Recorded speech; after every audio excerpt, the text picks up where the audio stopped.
Hi everyone, thank you for joining this afternoon's webinar.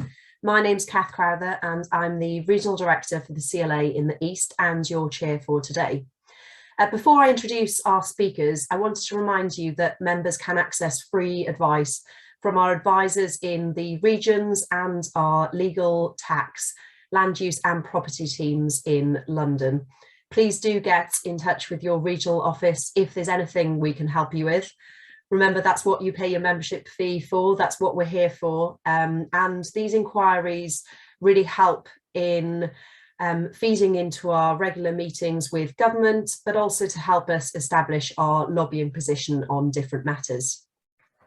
I just wanted to briefly mention a few issues that the CLA has been working on recently. With BPS already reducing, we've been working hard to ensure that future schemes support the industry as we move on to a new system. We're also working to ensure that opportunities for stacking government schemes with income from other private markets. For instance, the government's intention is that you should be able to generate an income from ELMS as well as other schemes, perhaps biodiversity net gain, a water company scheme, perhaps carbon on the same parcel of land, provided you are delivering different things for that money. We're working to ensure that that is practically possible and that there aren't tax implications of doing so. There's a range of guidance notes on the advice pages on the CLA website, or please again call your regional office for specific advice. We're also running a variety of roadshows at the moment, talking about the transition period and to present scenarios and case studies of what different farming businesses could be doing at the moment. Details of those are on the events page of our website. The government's Levelling Up white paper, which was published a few weeks ago, hardly mentioned rural, which suggests that they don't recognise the huge opportunity that the rural economy and rural businesses present. The CLA's Rural Powerhouse campaign focuses on the fact that the rural economy is 18% less productive than the national average. And if we were to remove that gap, that could be worth 43 billion to the national economy. We're saying that with the right policy platforms, rural businesses could achieve a lot for the country. We are basing that around 5 key themes, which include connectivity, because you simply can't run a business with poor broadband and mobile coverage these days, profitable and sustainable farming, investments in skills and innovation. Lots of our members have been struggling to get staff in farming, but also those who have holiday lets, with cleaners, with people to be able to work in that industry. A simpler tax regime is another theme, and then a planning system designed for rural communities. What we're saying is that the countryside shouldn't be concreted over, it's not a museum, but well thought out projects should be supported. All too often we have members who would love to convert a redundant building into offices or to build sensitively designed new homes on the edge of villages, but they aren't able to do so because the planning system is too complex. Last week, we published our Sustainable Communities report, which sets out 5 clear changes to the planning system, which would help tackle the housing crisis in rural areas, and that is available on our website. Moving to tourism, the VAT cut from 20% to 5% for tourism, which we initially proposed in April 2020 in our COVID Reopening the Rural Economy paper, was a big CLA win. As part of our campaign, which follows the government's Levelling Up agenda, we're pushing for the VAT level for tourism businesses to remain at 12.5%, which would make us more in line with European destinations. Lots of other topics that we're working on. Please ensure that you're signed up to receive our e-news to find out more about those. Before I introduce our speakers, I should remind you that today's session is being recorded. The recording should be available on the webinar page of the CLA website over the coming days. Please feel free to ask questions anytime during the presentation and using the Q&A button at the bottom of your screen. Please use the Q&A button, not the chat button, to ask any questions. We'll attempt to answer as many questions at the end of the webinar. Our lineup today will start with Dr. Charles Trotman, the CLA's senior economist, who will talk about staycation trends, future direction and CLA lobbying. Alison Provis, regional surveyor in the East team, will run through planning and other practical considerations. And finally, Sam will, from cottages.com, will give advice to owners on what to do when to maximise revenue, hints and tips, and he will present a case study of a CLA member who has set up a holiday business. Tom Bell from cottages.com will also join us for the Q&A. Thank you for joining, and I will hand you over to Charles. Thank you very much, Kath, and good afternoon, everyone. So I'm Dr. Charles Trotman, Senior Economist at the CLA, and the issue of the staycation trend is both interesting and important. Interesting in the sense that it gives us a set of data that produces a trend which we can then provide evidence and influence policy, but also important as it provides a backdrop for members who are already involved in the market or who have an ambition to actually enter the marketplace. Further, it gives us a clearer direction as to where the market is actually going and how members can plan their businesses going forward. So what I'll be doing over the next few minutes is setting out the general economic context of the trend, as well as looking at the implications for the market and the various bumps along the way. Next slide, please.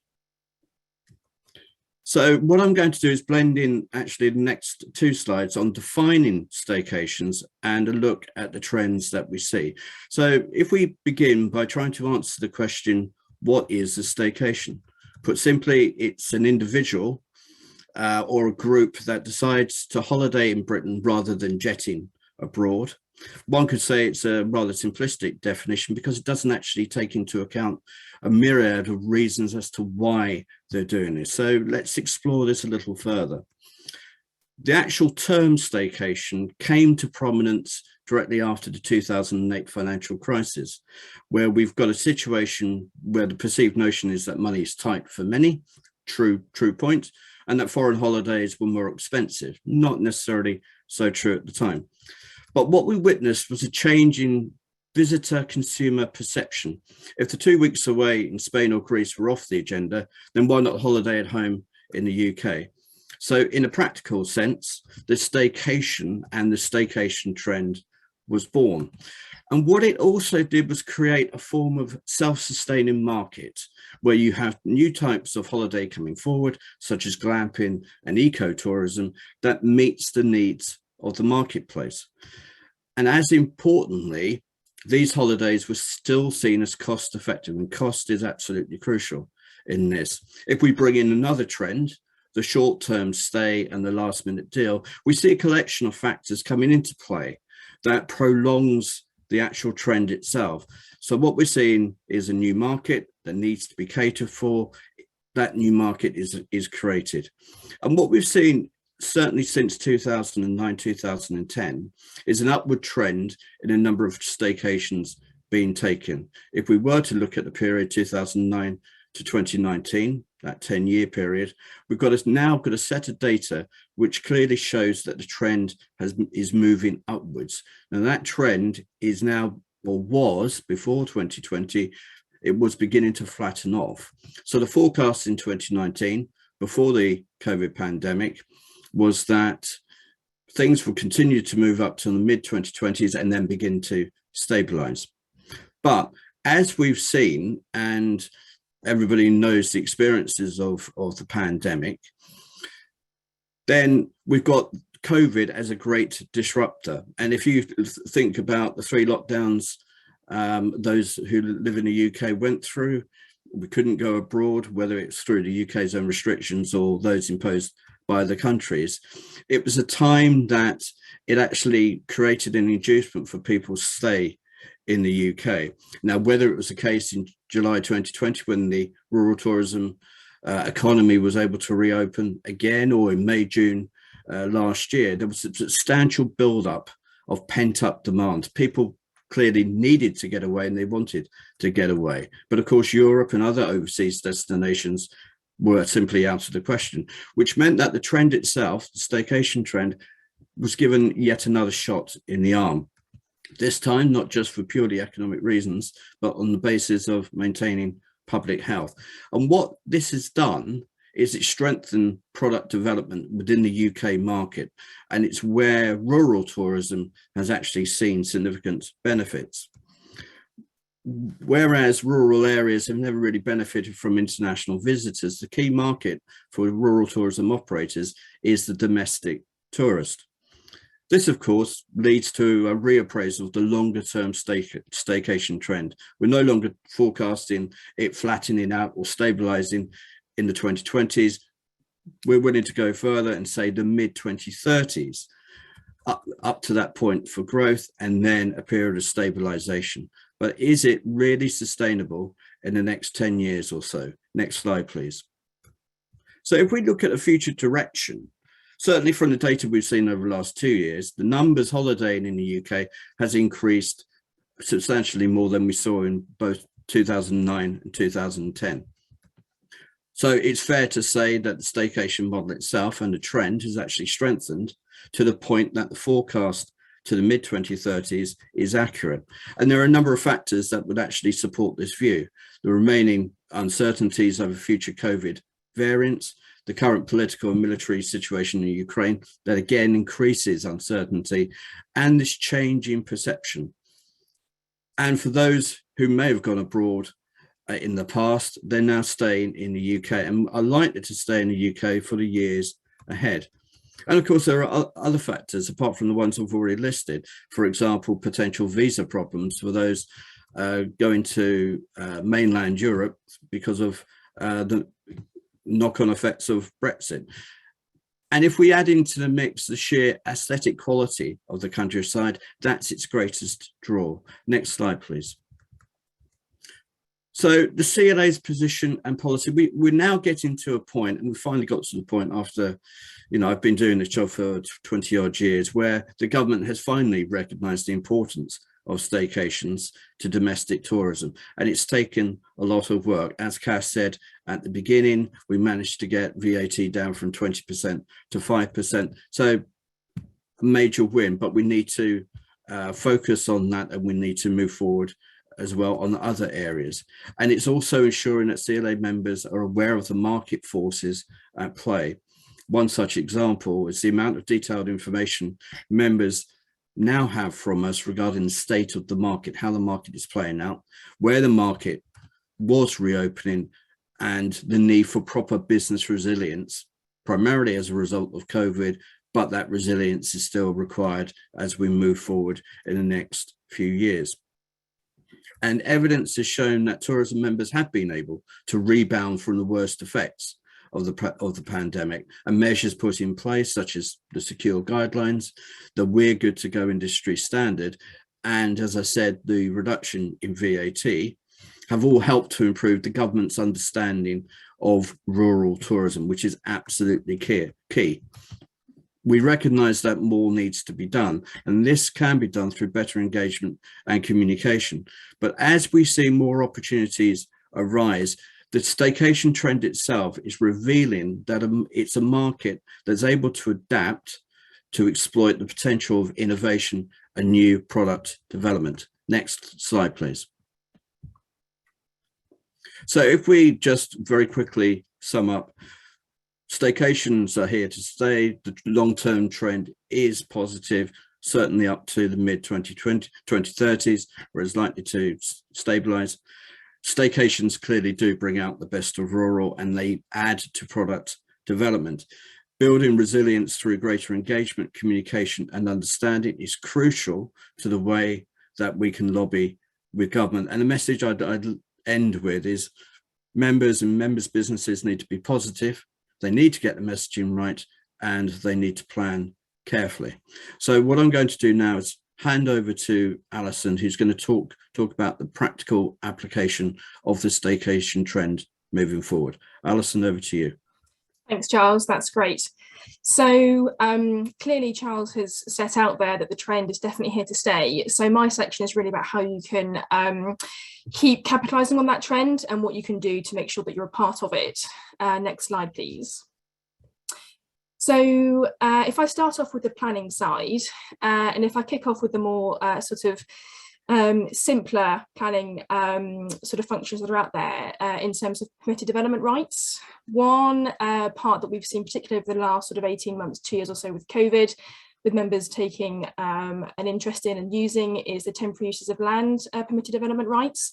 We have a very helpful CLA guidance note there, 2420, which we can circulate after the webinar, which sets out all of the sort of information relating to that.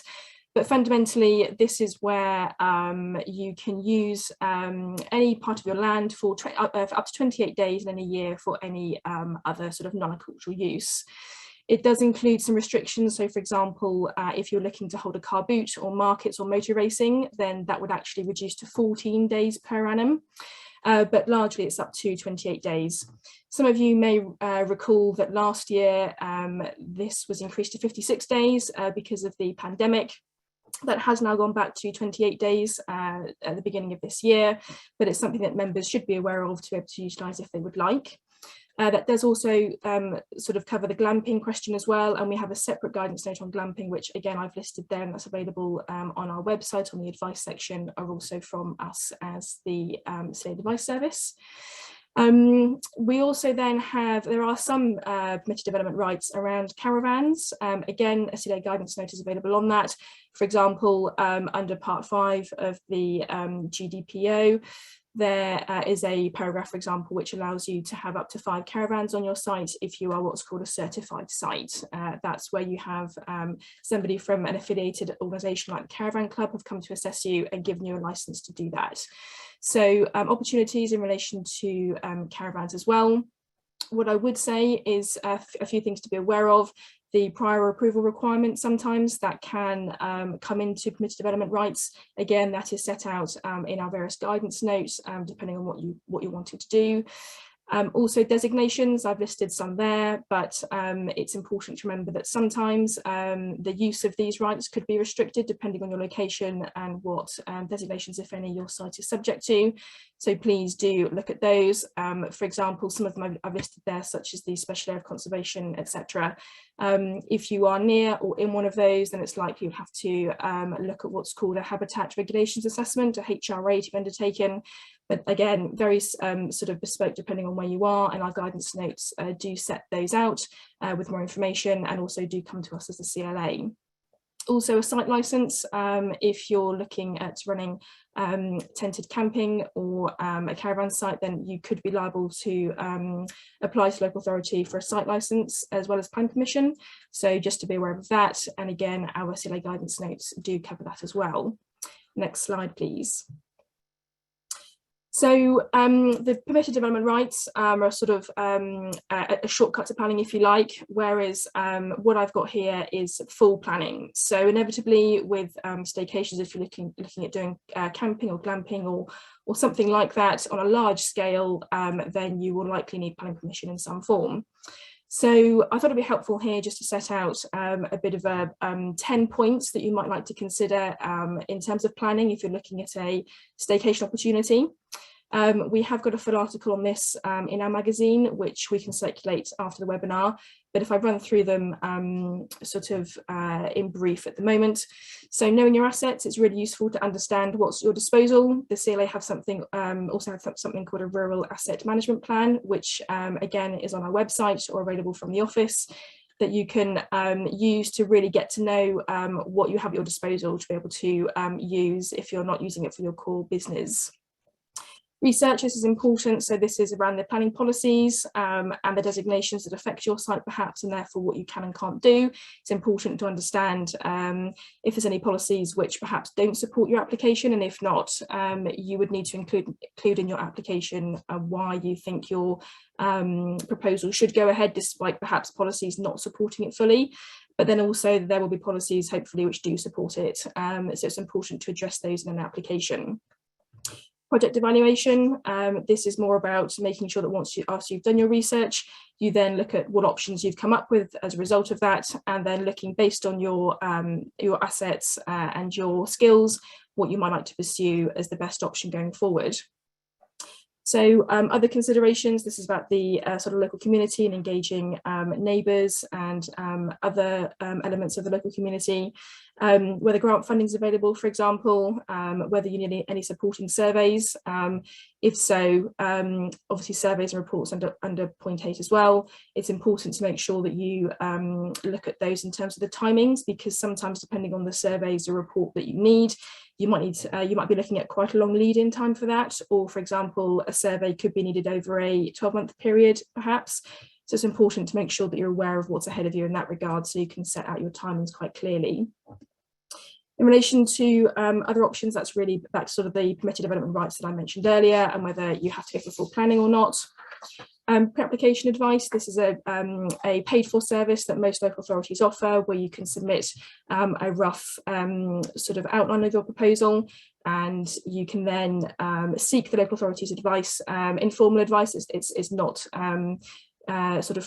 formal application advice to see whether your proposal would be acceptable or not, and if not, they would hopefully flag why not. Consulting, that comes back to speaking with the local residents and the community regarding proposals, so it doesn't come as a bit of a shock to them depending on what you're proposing. Surveys and reports, I've covered that one. Preparing application documents, that's making sure that you have all the relevant plans and statements and surveys, etc., ready to go. And then monitoring, that's making sure that you're on top of it once you have submitted it, to make sure that it's moving along with the local authority and that they have all of the information they might need to be able to make a determination for you on it. And if not, what might be missing, what additional information they might need, and then providing that to them. Next slide, please. So some more practical points around sort of diversification into the tourism sector. Again, we have a very helpful 2-page briefing note on this, which we can circulate after the webinar. Most of them are self-explanatory, but I think really the sort of key things to point out is personal interests. So making sure that whatever you sort of move into, particularly with tourism and staycations, you have the enthusiasm and commitment to do that, because often it can be hard at times. So it's making sure that you're up for the challenge in that regard. Also thinking about the skills that might be needed. So do you have them in-house, for example? Would you need to obtain them externally? For example, around social media and staycations, that's very much a huge part of it now. So is that something you can do yourself? Or perhaps you might need to think about getting somebody else in to do that. Is there any training that you might need, or other specialists perhaps coming in, depending on what proposal you're looking at? Also, other practical considerations include things like tax implications, both capital taxation and also things like business rates. Once you move a use from agricultural to non-agricultural, there could be implications on tax. The CLA do have a great tax team in London that can advise on things like that. So if you have any questions on that, please do let us know, and we can certainly put you in touch with them. And finally, you might need to consider whether you need to enter into any agreements with others. So depending on what it might be, you might need to consider whether that's something that you need to think about, any licenses or access agreements or anything like that. So hopefully that's a bit of a whistle-stop tour, lots to talk about, but we have guidance notes on all of that and briefing notes. So please do get in touch with us, with the office, if you would like further information on that. Thank you. And I will now hand over to Sam from cottages.com. Hello, everyone. Well, firstly, thank you for having us here today. We've had some great presentations from Alison and Charles on how to kind of set up your holiday let and how to get everything approved for it. And hopefully what I can give you some guidance on today is how to maximise your income through holiday letting. So next slide, please. So firstly, I just want to talk to you about why you can choose holiday letting or how to holiday let one of your properties. So generally one of the main choices people make is either between a holiday let or a long-term let. On average, we can earn you more money as a holiday let than we can as a residential let. So to give you a very generic rule of thumb, what you can charge for per month for a long-term rental, we generally can charge per week in a 6 summer holiday weeks. So for example, if you charge £800 a month for a long-term let, you're probably going to be charging around £800 a week for the school holiday weeks in the summer as well. So already just in those 6 weeks alone, you probably earned very similar to 6 months of a long-term rental income. Secondly, obviously enjoy more time in your own holiday home. So one of the great aspects of holiday letting is it is your property, and we understand that it's your property as well. So fantastic to use if you've got friends and family coming to visit over Christmas. If you want everyone staying in one place, then by all means you're able to block that property off, have it for your own use, and enjoy your property, while it also, in the times you don't want to use it, is earn you a very substantial income as well. Less wear and tear on your property. So I think this is a great one, as we all know, with maybe longer rentals and things like that. After the first few months, you generally find that people treat the property as their own, and they can then lead to, we've all heard the horror stories of long-term lets of damage and things like that to properties. With a holiday let, it's a kind of a more frequent turnover of guests. So if you do get someone you don't like, they're generally gone within a week or a couple of days anyway. With a longer rental, especially if it's on your land or your property, you've got to see that property every single day, and it can be a reminder of the bad tenants you've got in. It's a chance to meet and interact with guests. So I know a lot of our owners love the fact that they can meet the guests on arrival, they can show them around the property, they can have a chat, they can maybe bake them a cake and leave that in the property as well. And all that really goes along to create a fantastic stay for the guests. You create a fantastic stay for the guests, you get more feedback, you get more bookings and earn more income as well. One point that's not on there is that we do, especially compared to maybe a rental, a longer rental, is that we do pay in advance for bookings. So before that guest has actually stepped foot on your property, we have paid you all money that you are due for that booking. So you've got it in your pocket before the guest steps in. And last but not least, there are associated tax benefits with holiday letting as well. So I won't go into too much detail, but to give you a quick run through, you are eligible to have your property as a furnished holiday let. If you qualify as a furnished holiday let, you have to be available to let for 30 weeks of 52 of the year. So you have to have your property open for bookings. And of those 30 weeks, you actually have to have people in your property, have to have it booked for 15 of those 30 weeks. If you qualify for a furnished holiday let, then you can be eligible for up to 100% small business rate relief. There are also benefits in terms of capital gains relief. You can your furnishing of the property and buying all the fixtures and fittings can be redeemable against your tax as well. And there are also some fantastic mortgage and pension benefits to it. One thing that we can do fantastically well is put you in touch with those people that can give you more advice on the tax and how to save income there as well. Next slide, please. Fantastic. So how do we help? What should you look for when getting started in the holiday let market? First and foremost, do your research. What location are you going to choose? Whereabouts are you? What are the prices of nearby properties in that area? What I would always say, if you're going to be looking at similar properties in the area and what they're priced, and look on websites like our own. What a lot of people tend to do is maybe go on the likes of Airbnb and see that their friend down the road is charging £200 a night. But generally on those kind of do-it-yourself websites, people are taking a guess at pricing. Agents like ourselves have lots of detailed analysis and technology that goes into creating truly accurate pricing, which gets you the most amount of bookings and therefore the most amount of income as well. Decorate or renovate and furnish appropriately. So look, I am no interior designer, but what I always say to people is, look, if you can make the holiday let somewhere you'd want to go and have a holiday yourself, then other people are going to go and enjoy having their holiday there as well. So key things are keep the colour schemes neutral throughout, and then you will appeal to a wider audience, but inject that character, inject that colour through throws on the bed, through cushions, and through some maybe local artwork and things like that. Consider which changeover days work for you. So again, like I said, this is your property, it has to work for you. We always recommend though that you generally go for a Friday or a Saturday changeover day.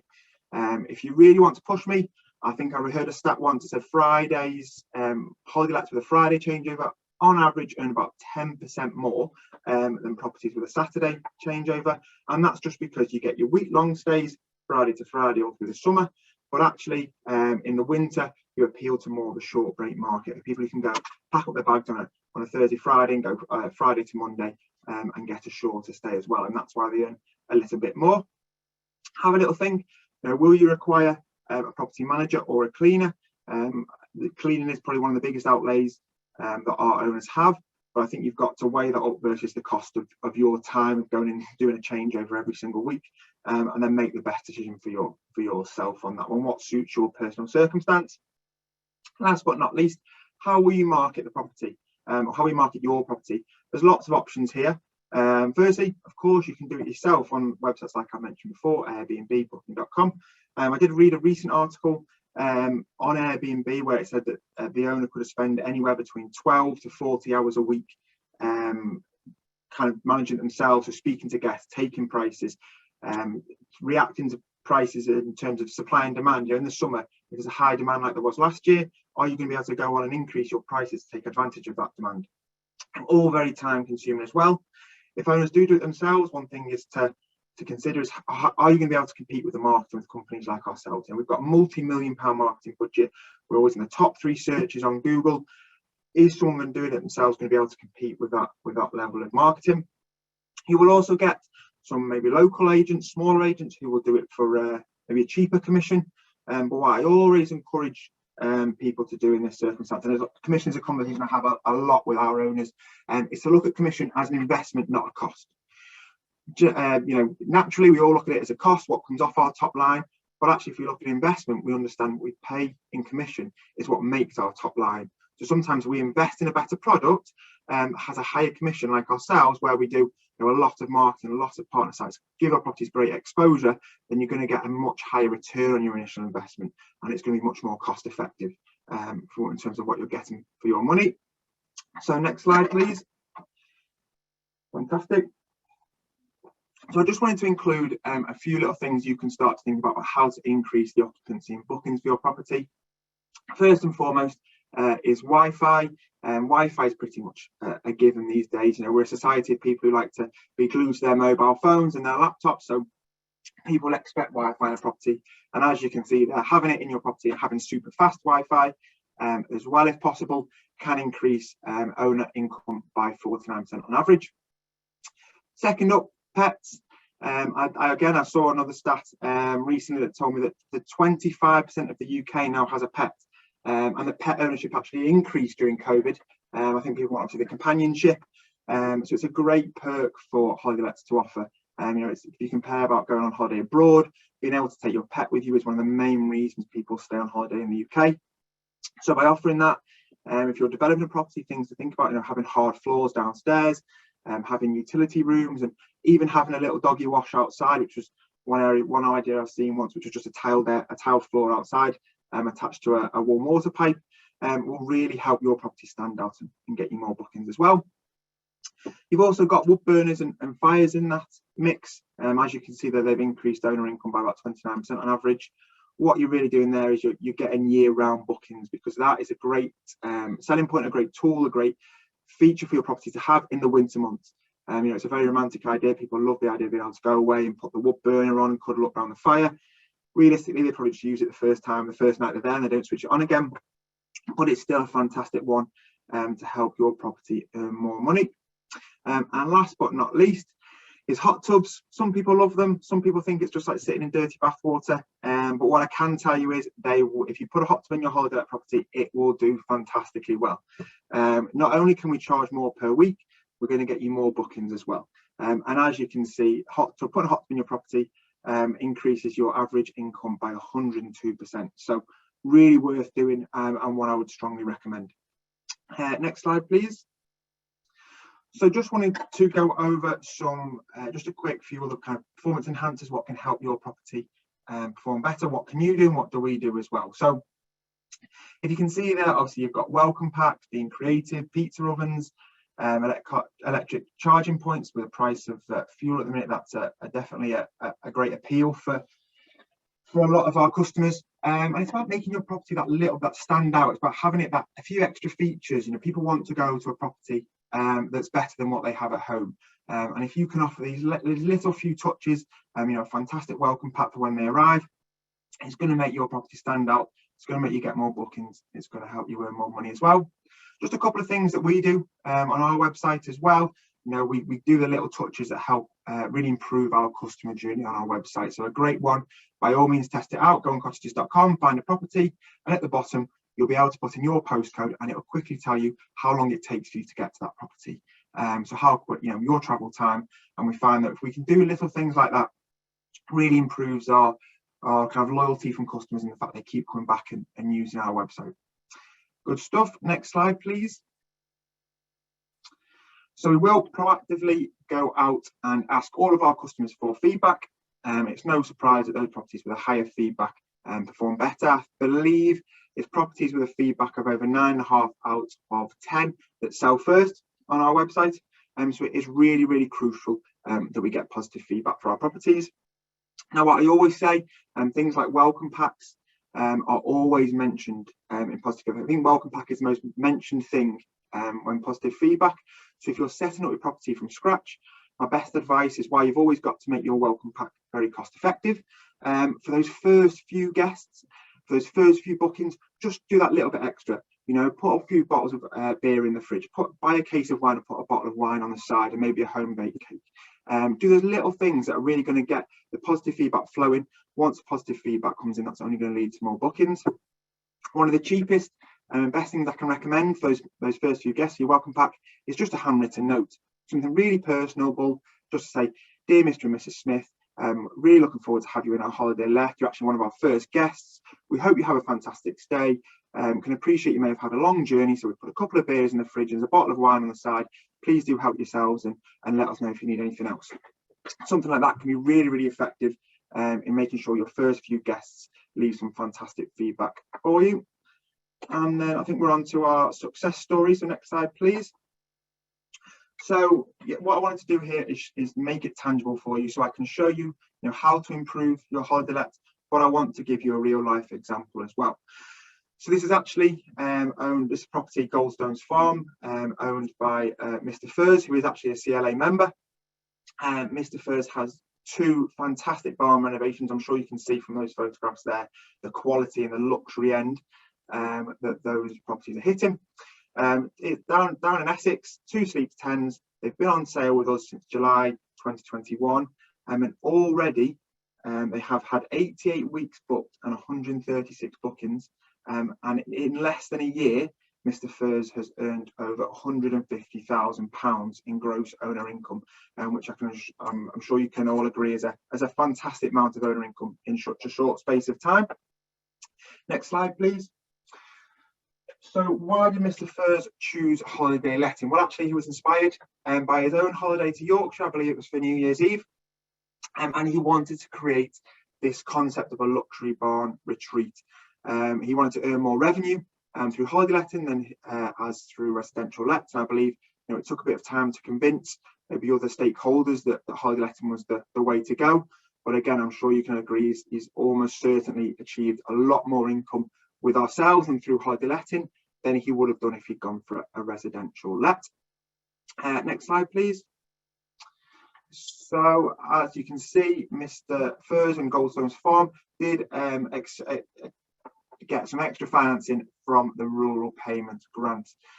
He's also made those properties to a real high end, that real luxury end of the market, and we do find that those properties in our luxury collections do earn the most amount of income and get the most amount of bookings a year. And what I really, really like from Mr. Furs is that he said he wanted to make his properties a destination, not just a property to go and stay in and use as a base, but to have the holiday letting experience be the property itself, by putting in hot tubs, by making it somewhere that is truly better than the standard home, and people will come and have fantastic time and make lots of happy memories, and also on the back of that get many, many returning guests as well.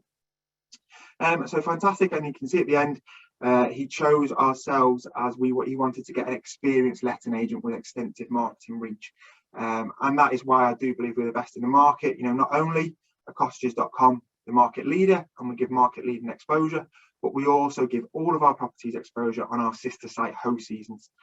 So for your money, your commission, you're getting 2 market leading websites.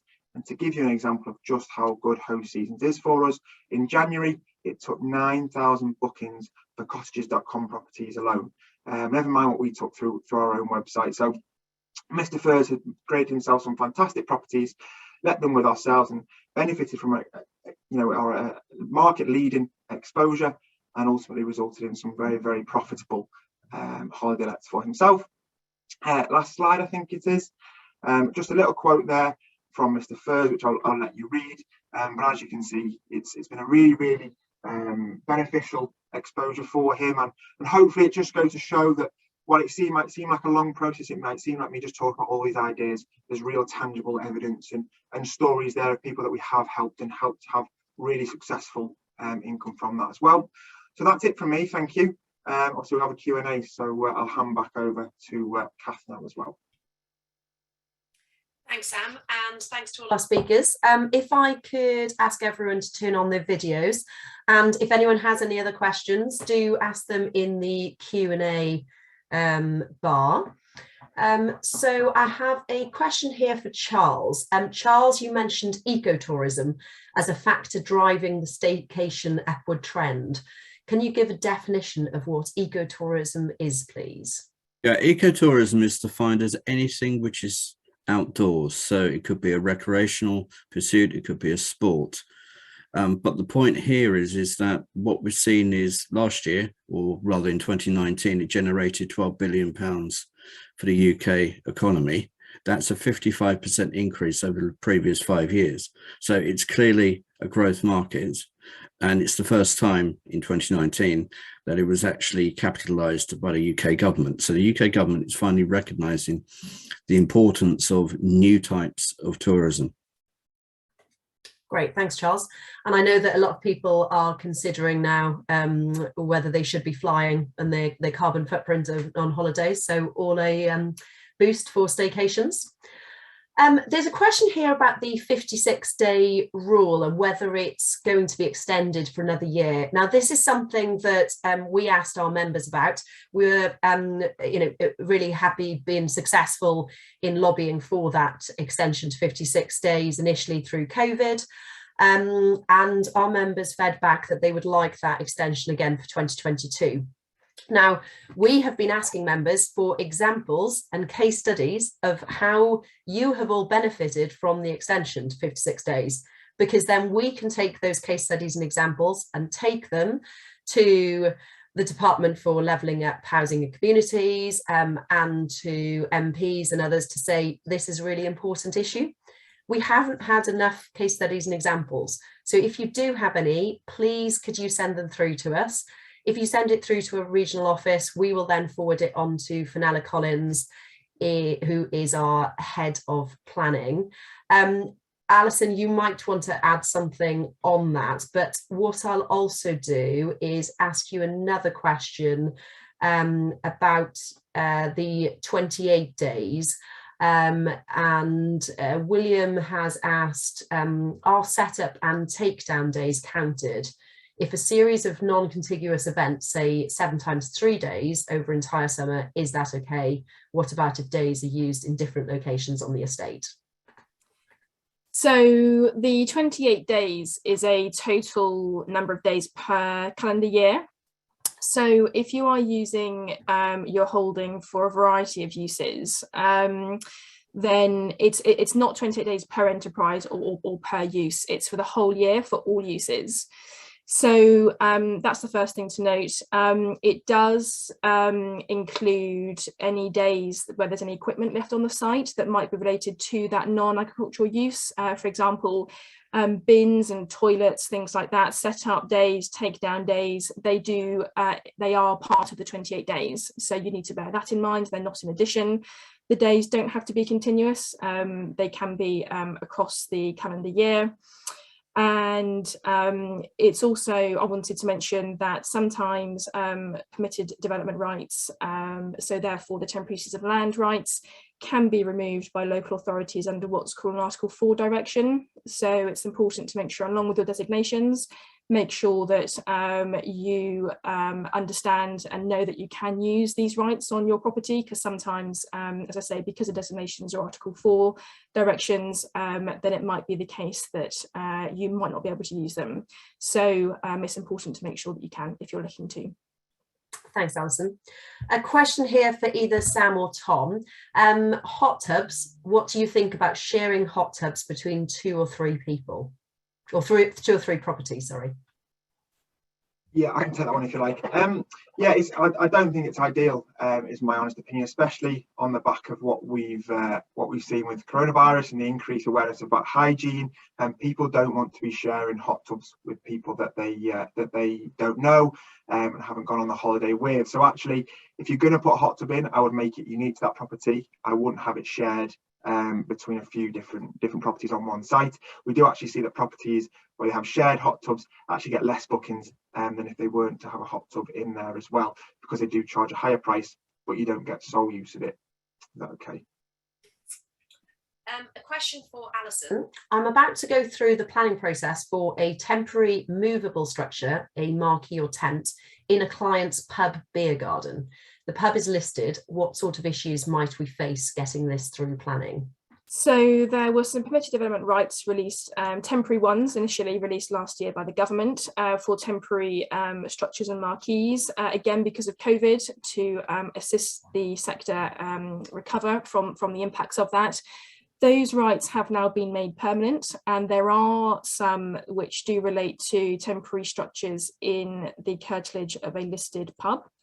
So if you'd like to get in touch with us at the office, we can send you a guidance note on that, because there are some very specific regulations in terms of height and location of the structure in question. So please do contact us, and we can certainly provide you with that guidance note, which has the full detail on it. Thanks, Alison. A question here, Sam says Friday and Saturdays are the best changeover days, and it results in a 10% increase in bookings. And he says, I do a full flexible changeover, as have the flexibility of staff, etc. Do you think full flexibility is better or not? Yes. So apologies if I didn't cover that in my presentation. But yeah, the more flexible you can be, if you can do changeovers on any day of the week, that is something we can offer our customers. Then fantastic. But being more flexible, you open up your market to more customers. By opening up your market, you're going to get more bookings and earn more income that way as well. So I would, if you've got the ability to have staff, to have cleaners, I would always recommend going fully flexible on your changeover days. A question for Charles. There's a question here about government funding for barn conversions. You might want to mention something about UK Shared Prosperity Fund. Yeah, the issue here is before we left the EU, there were capital grants available for, say, for example, converting redundant farm buildings into tourism accommodation. Those grants are no longer available, but the government is putting forward what's called the UK Shared Prosperity Fund. Now, we're having a series of intense discussions with government to try and get them to understand that tourism businesses do need capital grants. If they're going to diversify, which is what everybody wants them or wants them to be able to do, they're going to need capital support to be able to do so. So those discussions are ongoing, but at the present time, there are no capital grants available. We would hope that in the next 12 months, there may be a new programme put in place. But as I said, we're holding discussions to that effect. And actually, I'm taking DEFRA, Treasury and potentially Department of Levelling Up to see a member on Friday to demonstrate the importance of that funding and that it should be rural, fence for rural proofing. There's a question that's been put in the chat, but I will ask it here. We're a holiday, we're a farm / holiday let / equestrian business in a national park. We understand that the local authority is totally against any camping, glamping, caravans in the park. How can we explore business growth if there appears to be a moratorium on any change? Now, I would just mention that we, the response to the Glover review on designated landscapes has just been launched from the government, and we are very much pushing back against the focus purely on environmental and saying that there needs to be the ability for our members and wider businesses to have economic and social activity in designated landscapes. Because they very much focus on environmental. So we are doing a huge amount of work on that. Wanda, if you've got any examples, it'd be really useful for us when we're doing our lobbying. Case studies and examples are very, very useful. Jim Wallace has asked, on a limited glamping site, 6 properties, would you focus on 1 or 2 bedroom units, i.e. does higher income from a 2-bed justify the increased capital cost? Sam or Tom? Yeah, I can take that one. I think for me, it's, again, like I said, touched on before, with a fully flexible changeover days, it's about widening your market. So the ideal for me would be to have a mix of 1 and 2 bed units, because you're going to be able to appeal to more a wider audience and therefore get more bookings and earn more income. What I would say with a 2-bed unit for glamping is that you will be able to charge a higher price in the school holiday times, because you're open up to families. Where if your target market's just couples, you're not going to be able to charge that real peak high price that you would if you had families involved as well. So my other thoughts on glamping is, you often find that glamping properties, if you can go high end, include your features like hot tubs, then they do perform exceptionally well as well. Another question here for cottages.com. What does Sam believe is best for cancellation policies? We are quite strict because of loss of earnings if people cancel late, but some people think that post-COVID they can cancel quite close to arrival. Yeah, I mean, it's a good question. Cancellation policies is obviously a hot topic at the minute with coronavirus and what's gone on over the last few years. I think for us as a cancellation policy, it's about making sure it's fair to both people, isn't it? We want to look after our owners, because we understand without our owners we wouldn't have a business. We also want to make sure we look after our customers as well. So I think in terms of our policy, an owner can cancel, but I believe the closer they cancel to the actual holiday start date, the more they have to then pay. If it's within a certain time frame to their holiday, they then have to still pay the full amount. So we like to be very fair on both sides, and I think I would encourage owners to have fair cancellation policies as well, because there's an element of protecting your business, but also showing an understanding to a customer and making sure that they rebook and come back at another time. Charles, a question here. Scotland are introducing a licensing scheme for self-catering properties. Do we anticipate this coming into England? Topical given the recent discussions. I think it's the case that a lot of businesses will meet certain regulations in any case. So we're talking about public health, which obviously is topical as a result of COVID, but also fire regulations, safety regulations, and whatever.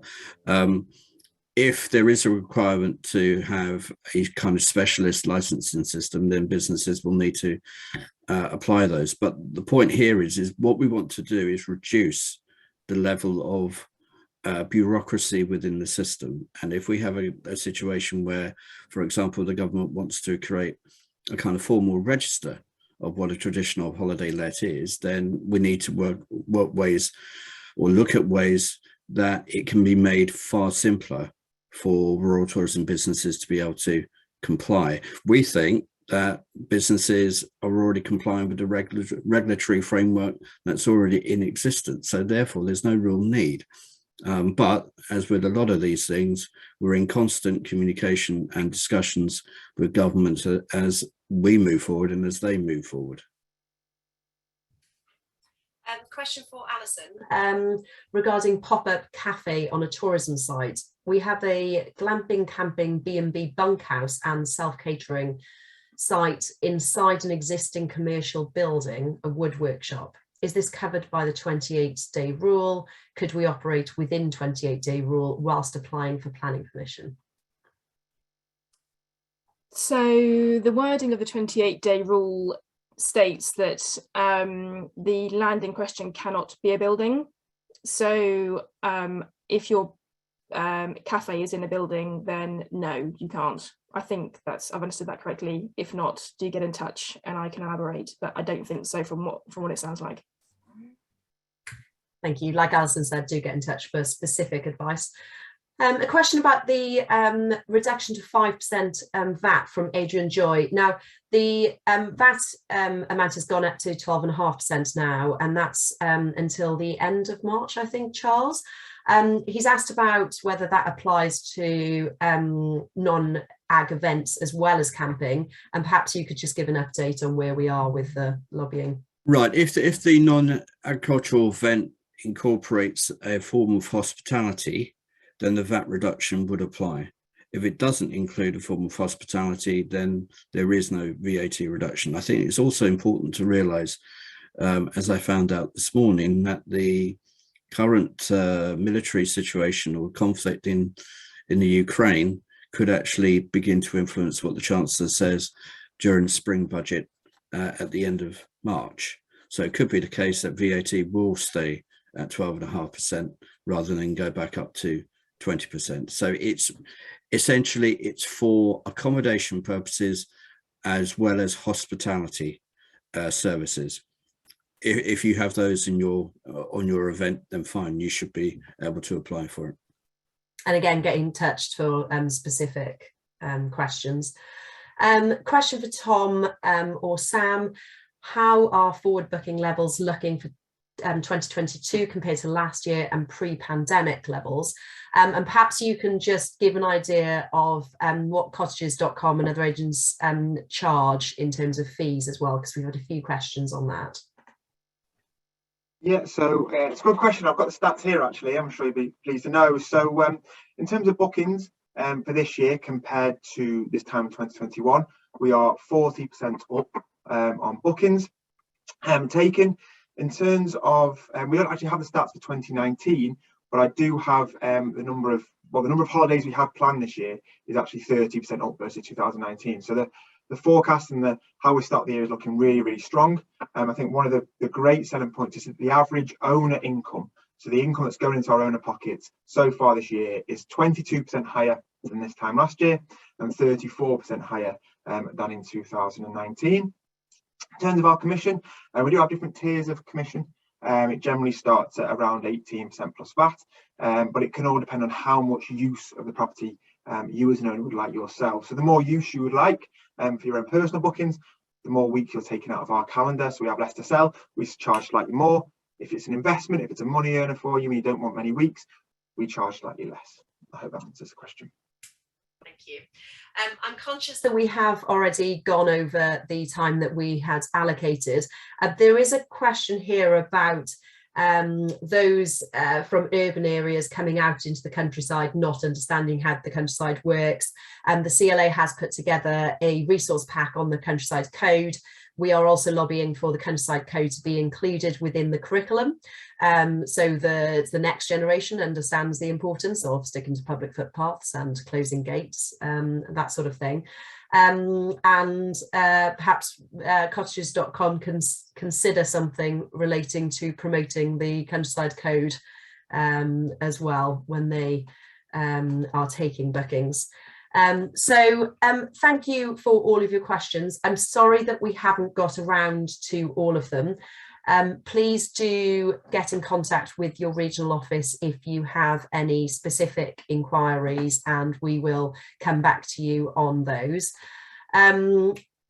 There's some information here about some events that we've got coming up. The webinar recordings for today's webinar will be up on the website soon. Thank you again to our sponsors, cottages.com, and thank you to all of our speakers.